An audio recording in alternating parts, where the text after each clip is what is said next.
తెలంగాణ అవతరణ దినోత్సవం సందర్భంగా పీసీసీ అధ్యక్షుడు బొమ్మ మహేష్ కుమార్ గౌడ్ తెలంగాణ సమాజానికి ప్రత్యేక సందేశాన్ని ఇచ్చారు. ఇందులో భాగంగా ప్రభుత్వం అనుసరిస్తున్న విధానాలు, పాలన తీరుపై గత ప్రభుత్వానికి అలాగే ప్రస్తుత ప్రభుత్వానికి మధ్య తేడాలను వివరించారు. బొమ్మ మహేష్ కుమార్ గౌడ్ ఏమన్నారో ఇప్పుడు చూద్దాం. సంబంధ వర్గాలు కోట్లాడి సాధించుకున్న తెలంగాణ రాష్ట్రం పుష్కర కాలంలోకి అడుగుపెడుతోంది. జూన్ 2న రాష్ట్ర ఆవిర్భావ దినోత్సవం శుభ సందర్భంగా ఒకసారి గత చరిత్రను తిరగతీస్తే తెలంగాణకు కాంగ్రెస్ పార్టీకి మధ్య ఉన్న అవినాభావ బంధం స్పష్టమవుతోంది. ఎట్టి పరిస్థితుల్లోనూ ఇచ్చిన మాటపై నిలబడి ఉండాలనే దృఢమైన సంకల్పంతో కాంగ్రెస్ అధినేత్రి సోనియా గాంధీ తెలంగాణ ఏర్పాటుకు కట్టుబడి రాష్ట్ర ప్రజల ఆంక్షలను, కలలను సాకారం చేశారు. రాష్ట్రం ఏర్పాటై 11 ఏళ్లు పూర్తయి 12వ ఏట ప్రవేశిస్తున్న వేళ తెలంగాణలో వచ్చిన గణనీయమైన మార్పులను ఒకసారి పరిశీలిస్తే రాష్ట్ర ప్రగతి కోసం కాంగ్రెస్ పార్టీ చేస్తున్న కృషి వెల్లడవుతోంది. రాష్ట్ర ప్రజల ఆదరణతో కాంగ్రెస్ అంటే తెలంగాణ అనేలా రాష్ట్రంలో వాతావరణం ఏర్పడిందని కాదనలేని సత్యం. కాంగ్రెస్ లేకుండా తెలంగాణ గురించి మాట్లాడడం అసాధ్యం. ప్రత్యేక రాష్ట్రం కోసం దశాబ్దాలుగా పోరాడుతున్న తెలంగాణ ఉద్యమంపై పూర్తి అవగాహన ఉన్న సోనియా గాంధీ 2004లో కరీంనగర్ బహిరంగ సభలో తెలంగాణపై ప్రకటన చేయడం కీలక పరిణామం. అధికారంలోకి వచ్చాక మిత్రపక్షాలను, ప్రతిపక్షాలను తెలంగాణ కోసం ఒప్పించేందుకు ప్రత్యేక చొరవ తీసుకొని 2009 డిసెంబర్లో తెలంగాణ ఏర్పాటుపై అధికారికంగా ప్రభుత్వంచే ప్రకటన చేయించడం ఒక మైలురాయి. రాష్ట్ర ఏర్పాటు తుది దశలో బీజేపీ, బీఆర్ఎస్ పార్టీలు సొంత ఎజెండాతో చికాకులు కలిగించినా ఏమాత్రం చెలించక సోనియా గాంధీ తెలంగాణ రాష్ట్రం ఏర్పాటులో అన్ని తానై వ్యవహరించడం ఆమె నిబద్ధతకు నిదర్శనం. ప్రత్యేక తెలంగాణ రాష్ట్రం ఏర్పాటు ప్రకటన తర్వాత కేసీఆర్ తన కపట నాటకాలకు తెరతీశారు. రాష్ట్ర సాధన తనతోనే సాధ్యమైంది అనేలా ప్రజలను నమ్మించి సెంటిమెంట్ పేరుతో అధికారంలోకి వచ్చారు. తెలంగాణకు తొలి ముఖ్యమంత్రిగా దళితుడిని చేస్తానని నమ్మబలికి వారిని వంచించి ఆయనే సీఎం పీఠం ఎక్కారు. ఉద్యమంలో పాలు పంచుకున్న మేధావులను, కళాకారులను, విద్యార్థులను, కార్మికులను ఇలా అన్ని వర్గాల వారిని అధికారంలోకి వచ్చే వరకు వాడుకొని అనంతరం అవమానించారు. 2014-2018 ఎన్నికల్లో సెంటిమెంట్ తో పగ్గాలు చేపట్టిన కేసీఆర్ 10 ఏళ్ల పాలనలో రాష్ట్ర ఆకాంక్షలు కలలుగానే మిగిలిపోవడంతో ప్రజలు బీఆర్ఎస్ ప్రభుత్వానికి చరమగీతం పాడారు. తెలంగాణ తెచ్చింది కాంగ్రెస్, ఇచ్చింది సోనియమ్మ అని గట్టిగా నమ్మిన రాష్ట్ర ప్రజలు 2023లో కాంగ్రెస్ కు అధికారం కట్టబెట్టారు. రేవంత్ రెడ్డి నేతృత్వంలో కాంగ్రెస్ ప్రభుత్వం అందిస్తున్న ఇందిరమ్మ రాజ్యంలో తెలంగాణ రాష్ట్రం ఏర్పాటు ఆకాంక్షలు సఫలమవుతున్నాయి. 10 ఏళ్ల బీఆర్ఎస్ పాలనలో కానరాని అభివృద్ధి, సంక్షేమ కార్యక్రమాలు ఏడాదిన్నర కాంగ్రెస్ ప్రజాపాలనతో కార్యరూపం దాలుస్తున్నాయి. కాంగ్రెస్ ప్రభుత్వం ప్రజాపాలన, రాష్ట్ర ఆవిర్భావం నాటికి మిగులు బడ్జెట్లో ఉన్న తెలంగాణను బీఆర్ఎస్ ప్రభుత్వం అప్పులమయంగా చేసినా చెప్పిన మాటకు కట్టుబడే కాంగ్రెస్ ఇచ్చిన హామీలను నెరవేరుస్తోంది.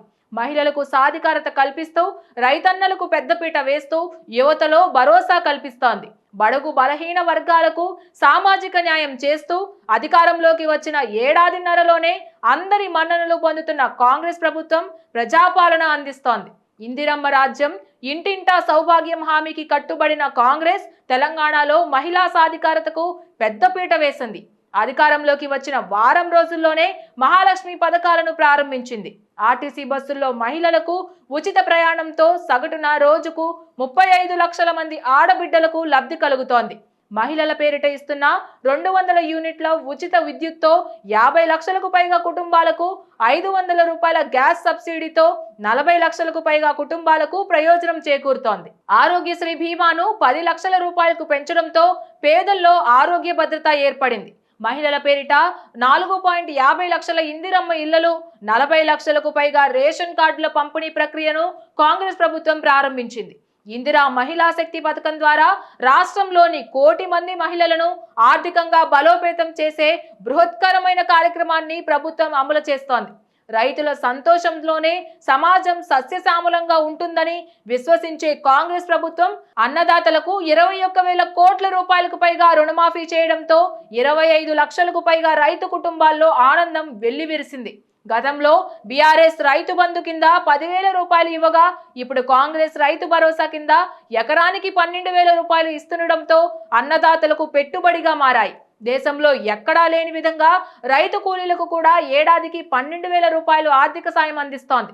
బీఆర్ఎస్ ప్రభుత్వం వరి సాగు దండగా అంటే కాంగ్రెస్ 500 రూపాయల బోనస్ ఇవ్వడంతో రాష్ట్రంలో సన్నబియ్యం ఉత్పత్తి పెరిగింది. కాంగ్రెస్ ప్రభుత్వం అందిస్తున్న ప్రోత్సాహకాలతో తెలంగాణ రికార్డు స్థాయిలో 275 లక్షల టన్నుల ధాన్యాన్ని దిగుబడి చేసి దేశంలో అగ్రస్థానంలో నిలిచింది. బీఆర్ఎస్ ప్రవేశపెట్టిన ధరణి పోర్టల్తో రైతులతో సహా అనేక మంది ఇబ్బందులు పడ్డారు. అవినీతికి అడ్డుకట్ట వేసి భూ యాజమాన్లకు న్యాయం జరిగేలా కాంగ్రెస్ లోతైన అధ్యయనం చేసి భూభారతి తీసుకురావడంతో ప్రజల్లో భరోసా నింపింది. గతంలో రాష్ట్ర స్థానిక ఎన్నికల్లో బీసీలకు 34% ఉన్న రిజర్వేషన్లను బీఆర్ఎస్ ప్రభుత్వం 23% తగ్గించి ఆ సామాజిక వర్గం రాజకీయ అవకాశాలను దారుణంగా దెబ్బతీసింది. ప్రస్తుతం 42% రిజర్వేషన్ల బిల్లు చట్టంగా మారడంలో ఆలస్యమైన రాబోయే స్థానిక ఎన్నికల్లో బీసీలకు 42% టికెట్లు ఇచ్చేందుకు కాంగ్రెస్ కట్టుబడింది. మరోవైపు బీజేపీ కూడా తెలంగాణపై 11 ఏళ్లుగా సవతి తల్లి ప్రేమ చూపిస్తూ అడుగడుగునా అన్యాయం చేస్తోంది. రాష్ట్ర విభజన హామీల ప్రకారం రాష్ట్రానికి న్యాయంగా దక్కాల్సిన వాటాలను, ప్రాజెక్టులను, నిధులను కేంద్ర విద్యా సంస్థలను, రైల్వే కర్మాగారాలను మంజూరు చేయడం లేదు. సీఎం రేవంత్ రెడ్డి రాష్ట్ర మంత్రులు ప్రధాని మోదీని, కేంద్ర మంత్రులను పలుమార్లు స్వయంగా కలిసి విన్నవించినా కేంద్ర ప్రభుత్వం తీరులో మార్పు రావడం లేదు. రాష్ట్రం నుంచి 2 కేంద్ర మంత్రులు, 8 మంది బీజేపీ ఎంపీలున్నా వారు రాష్ట్ర హక్కుల కోసం ప్రయత్నించకపోవడం అటుంచి ప్రతి అంశాన్ని రాజకీయం చేయడంలో సిద్ధహస్తులు. తెలంగాణ ఇచ్చిన కాంగ్రెస్ పాలనలోనే రాష్ట్రం ప్రగతి పదంలో పయనిస్తోందని ప్రజలు భరోసాతో ఉన్నారు. రాష్ట్రం నుంచి సంబంధ వర్గాల ఆకాంక్షలను నెరవేర్చిన కాంగ్రెస్ ఇప్పుడు ఇందిరమ్మ రాజ్య పాలన చేస్తూ రైజింగ్ తెలంగాణతో ప్రజల కలలను సాకారం చేస్తోంది. ఇంటింటికో ప్రభుత్వ ఉద్యోగం ఇస్తామని ఉద్యమ సమయంలో చెప్పిన కేసీఆర్ అధికారంలోకి వచ్చాక తన కుటుంబ సభ్యులకు రాజకీయ పదవులు ఇచ్చుకున్నారు కానీ యువతను పట్టించుకోలేదు. కాంగ్రెస్ ప్రభుత్వం అధికారంలోకి వచ్చిన అనతి కాలంలోనే 60,000కు పైగా ప్రభుత్వ ఉద్యోగాలు ఇచ్చింది. స్వయం ఉపాధి కోసం రాజీవ్ యువ వికాస్ ద్వారా 5 లక్షల మందికి ఆర్థిక సాయం చేసే ప్రక్రియను ప్రారంభించింది. రాష్ట్రంలో అధికంగా పెట్టుబడులు వచ్చి పరిశ్రమలు స్థాపించేలా ఫ్యూచర్ సిటీ ఏర్పాటు చేస్తుండటంతో దావోస్ వేదికగా తెలంగాణకు భారీ పెట్టుబడులు వచ్చాయి.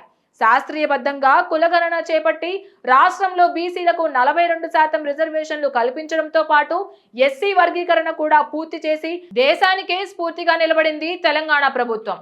బడుగు బలహీన వర్గాలకు సామాజిక న్యాయం కల్పించడంలో రికార్డు సృష్టించిన తెలంగాణ కీర్తి పతాకం జాతీయ స్థాయిలో రెపరెపలాడుతోంది.